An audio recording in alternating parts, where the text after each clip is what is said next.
Hi, everybody. I did want to talk a little about what has been going on during the week that I was not live streaming or editing videos. I was kind of hanging out more at my dad's house, kind of being a vegetable and whatever. It was Passover holiday. I was writing a lot. Most of the writing had to do with Farrakhan feminism, and I think certain people who participate in the channel and who watch the channel and that talk about the channel are tired about hearing about Farrakhan feminism, but they're going to keep hearing about Farrakhan feminism. So, if you want something to change, I hope that you embrace what I'm trying to do. If not, if you disagree, I mean that's fine too. But if you read the articles, if you read everything that I'm doing relating to Farrakhan feminism, I think that there's a little reason for everybody to support what I'm doing. And if you can't find a reason, then you know, I'd just probably like to know why. But that's also fine. So look, there have also been other stories that have been going on. A lot of stuff regarding Iran. I've been seeing a lot of people trying to rumble about starting another war with Iran, and I can't really buy into that at the moment. Not because I support Iran, but because we already have a massive military commitment overseas, and we're already at loggerheads with Russia. I would say that I would feel more comfortable. I would still wouldn't be happy. I'd be a little more comfortable having some sort of conflict with Iran if we didn't have so many problems with Russia already that are a lot of them are just manufactured by a bunch of butthurt morons that can't get over the fact that they lost an election in 2016. And I think that there's plenty of people all over the political spectrum that have no clue why Russia is just featured round the clock as some sort of reason that the country is going to shit. Russia is not a first-rate economic power, even though people lump them into the BRIC countries. They're not. I mean, they call them the BRIC countries: Brazil, Russia, India, and China. But in reality, India and China are much, much, much, much, much, much more powerful economically than Russia, or for that matter, Brazil. With all due respect. So, I personally I talk a lot about China. I talk a lot about what threat they pose and how nobody gives a fuck about them. So, yeah, I do talk about other shit besides Farrakhan feminism, but some people don't care about that shit either, about the threat of China to our economy. And it's pretty obvious if you watch my material that threat has nothing to do with hating China as a country. Just like I don't really hate Iran as a country. So no, all this saber rattling regarding Iran, and I just see videos of the supreme leader of Iran going around. Yeah, the supreme leader is a dickhead. So good for you. Does that mean that you want to? If you're not willing to take your ass over to an oil field over on the other, clear on the fucking other side of the planet, then I don't give a shit. If you want to go to war, you should probably figure out how to actually prosecute the war. Now, other topics. Topic that's a little more fun until a little bombshell came out. There's the issue of Mr. Dante DiVincenzo, who is just an amazing player for the Villanova Wildcats. And they had a chance, and yes, I am showing my bias because I am an Ohio State fan. It was amazing watching them just torch Michigan, and the game was kind of boring after probably the first half of the second, or the first 10 minutes of the second half, as Michigan just struggled. They had one player who was really pulling them along, Moritz Wagner, this German guy. Probably will probably have a respectable career in the disrespectable NBA. But it was a blowout. The NCAA championship and everything. I didn't get to see the Final Four because it was on Passover. So, that's something I have to contend with every year. It's my favorite. It's my favorite event of all the sports calendar. So I did have to miss it, the Final Four itself, but I did get to see the Final Four, the actual final between Michigan and Villanova live. And yeah, it was pretty boring, and it kind of underlines everything I'm saying about how college sports and college basketball especially are becoming less entertaining now. So, it was just a complete clusterfuck. And why do you think it was? Because Michigan had some more starters who were one and done players who were going to the pros than Villanova did. So Villanova had more experienced people. They had people who were more willing to go hardcore and try to win the championship. And this DiVincenzo, who was not even a starter, he was the sixth man, just he destroyed Michigan. I think the sixth man thing used to be much rarer in college sports. But now, as you see more teams have one and done players, there's fewer that are able to have a good bench. Because if you're trying to go pro after 1 year, you're not very likely to be trying to sit on a team that won't even start you. So, Michigan, they had, I can't even remember some of the other players' names, but there was Moritz Wagner and all that. And, Villanova had some very experienced guys like Pascal, and they just shredded them. They shredded them, and it encompassed everything that I've been saying about college basketball. Does anybody give a fuck? No. Do I still talk about it? Yes, because I talk about shit that I care about on this channel.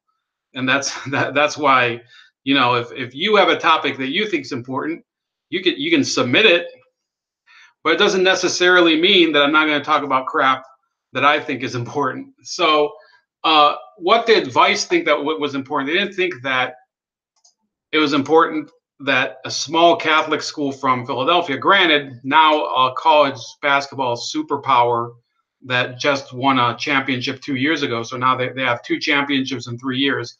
They don't care that they slew the giant, the so-called giant of Michigan, which is kind of a misnomer. They cared about the fact that DiVincenzo, a few years ago, when he was 14 years old, tweeted some lyrics to a Meek Mill song where he said the N-word several times. And he was 14 years old. And that is what's important in college. Now, there's another story. I don't have an article for it because, I'm kind of trying to get out of here. But, and I still have to talk about Farrakhan feminism again and again. And I have to talk about Mueller for a brief moment. But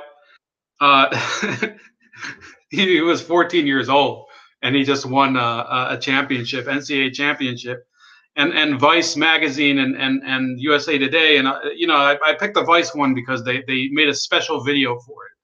You're not going to be able to hear the video, but let's watch it for a second because I do.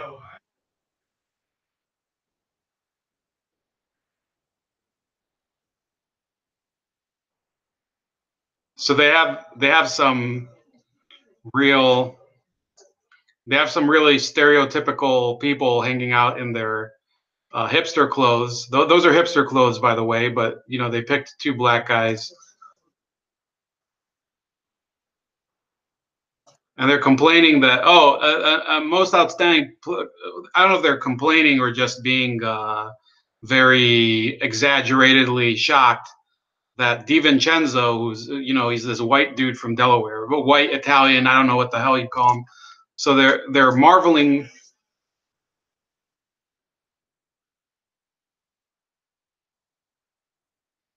So that they're unwittingly. So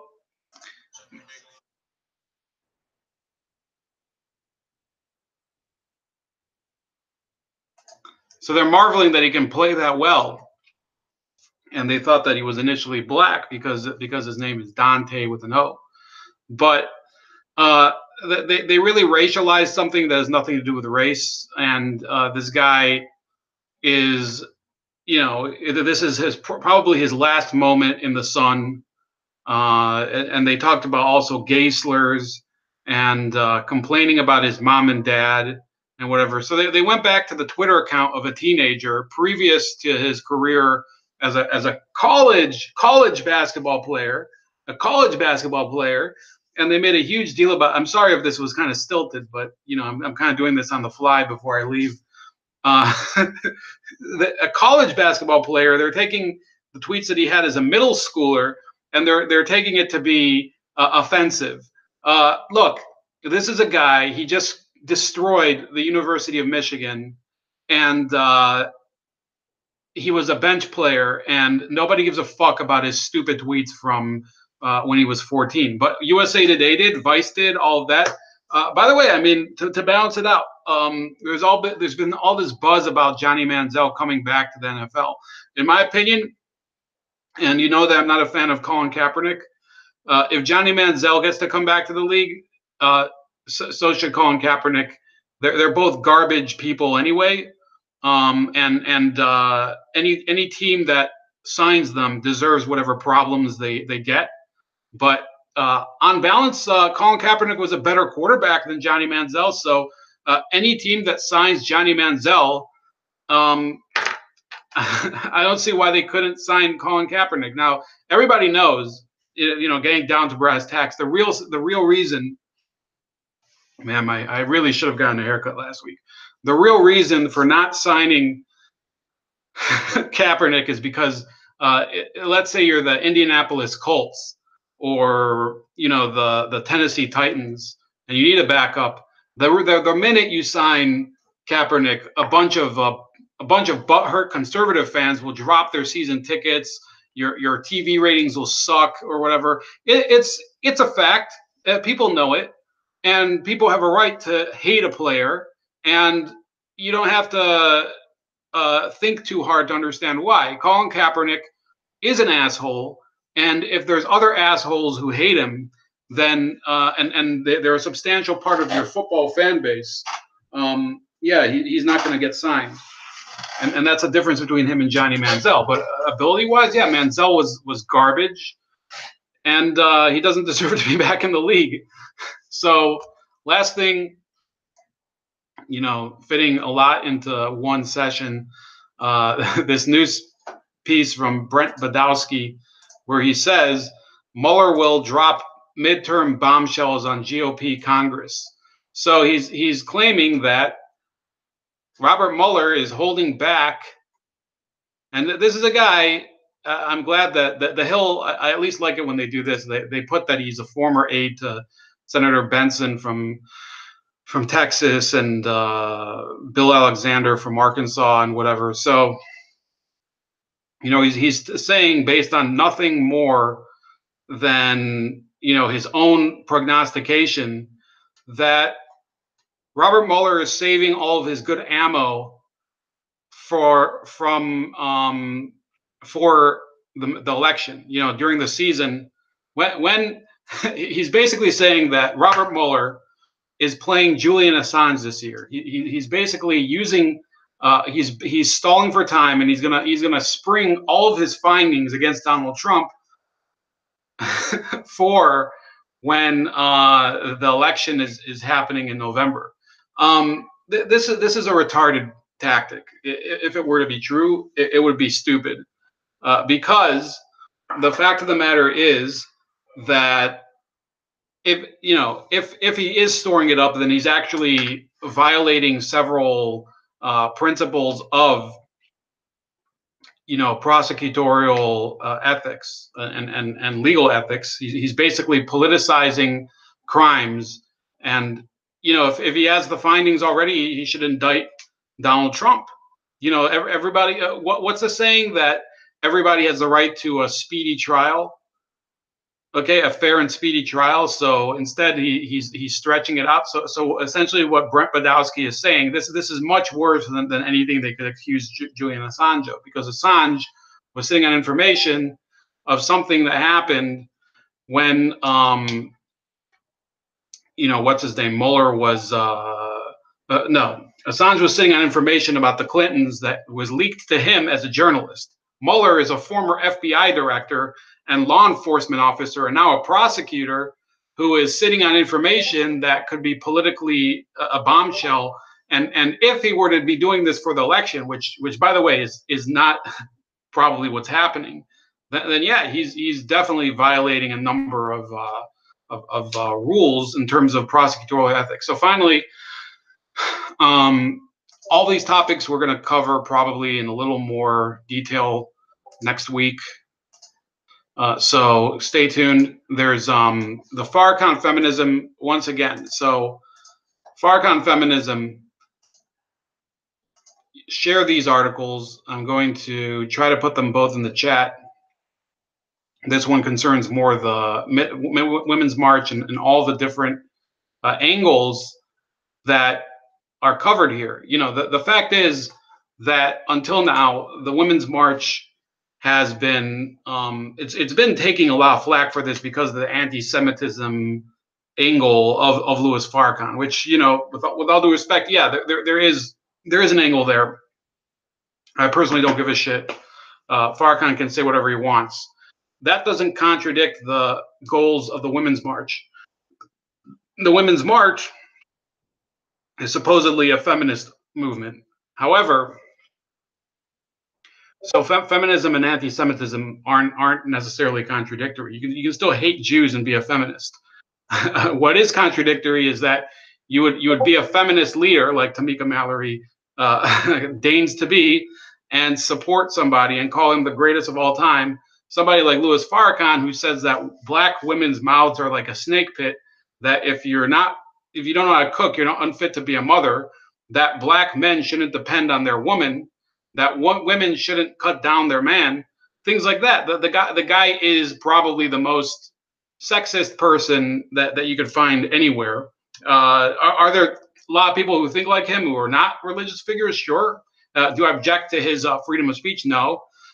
But the inherent contradiction here, and that's why you should share this article. If you're watching this video, share this article, especially on Twitter, especially on forums that relate to the Women's March. It is from the Hard News Network. There's also this one was copied onto Times of Israel. So, for those of you that are anti-Semitic, maybe you're not going to like this anyway, which is your choice. But yeah, that's one article. The other one is more specifically on the career of Keith Ellison. And you know what? Those of you that don't think that this is relevant, the guy was Bernie Sanders' candidate for the DNC chair. He was a major figure within that campaign and a surrogate of his. And if you go through everything that this is about, and I go into kind of the reason I believe that he's also, it's not only an issue of the anti-Semitism, why he's running away from his past. I think Ellison sincerely does not want to be associated with Farrakhan anymore, because yeah, he doesn't believe in the Nation of Islam. But if you read through the article, it has nothing to do with anti-Semitism or anything. It has to do with the fact that the Nation of Islam's religion is kind of a hodgepodge of other religions, including Islam, but just as much of Christianity, just as much of issues of black nationalism that is not present in traditional Islam. The Nation of Islam takes a lot of loaned things from Scientology nowadays. Okay, since 2010, Farrakhan has spoken in praise of a lot of the elements of Scientology. So don't buy the crap that he's running away from it because he genuinely changed his mind about Jews. I mean, yeah, maybe that's the case as well. The real reason is that for people who are believers in traditional Islam, the Nation of Islam is kind of a joke, or it's really seen as a heresy. And if you read through the actual roots of where it comes from, the Moorish Science Temple of America and places like that, Ellison likely in the late 90s, in the late 90s, started to interact with people from the Middle East or South Asia that were from actual, traditional Islam, and realized that there's very little in common between that and anything that Farrakhan preaches or anything that Khalid Abdul Muhammad teaches. That's Islam. You can say a lot of things about it. I say some things about it. I'm not opposed to criticizing it as a religion, but it's not a religion as a religion in and of itself. It's not very focused on race and on genealogy and things like that. So that's about it for today. Going to try to have this schedule to come out for Saturday night. So stay tuned. Also, a couple live streams this weekend. Want to do. If you have a topic you want, please leave a comment. And that's all. So happy rest of your Passover.